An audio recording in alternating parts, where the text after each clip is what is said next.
ఖమ్మానికి చెందిన పంటా పంచుల గంగరాజు బైక్ పై వెళ్తుండగా నున్నకు చెందిన బొలెరో వ్యాన్ ఎదురుగా వేగంగా వచ్చి నిన్న సాయంత్రం 3 గంటల ప్రాంతంలో ఢీకొట్టింది.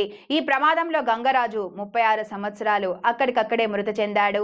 గంగరాజు మృతి చెంది 24 గంటలు గడిచినా అధికారులు బొలెరో వాహన యజమాని స్పందించకపోవడంతో గ్రామం మొత్తం రోడ్డుపై బైఠాయించింది.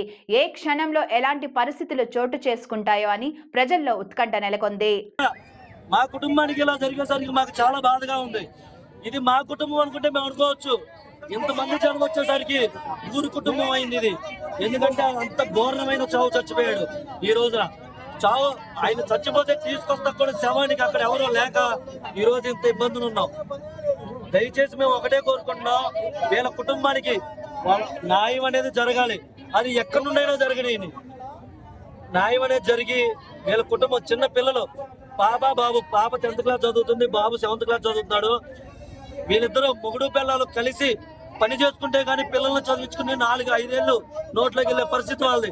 అలాంటిది ఒక మగాడు ఈ రోజు చనిపోతే ఆ తల్లి ఎంత కష్టపడితే ఆ ఇద్దరు పిల్లల్ని భవిష్యత్తులో ముందుకు తీసుకెళ్ళగలదు. ఎంతో అనాథ బంధువులు ఇప్పుడు అనాథలు అయిపోయారు వాళ్ళు. అలాంటి వాళ్ళకి కొంచెం మా ఊరు మొత్తం మేము ఈ రోజు అండగా ఉంటాం, 4 రోజులు అండగా ఉంటాం. కానీ ఇది ఒక ప్రభుత్వం వరకు వెళ్ళి వాళ్ళ కుటుంబానికి ప్రతి రోజు అండగా ఉండాలని మనస్ఫూర్తిగా కోరుకున్నాం.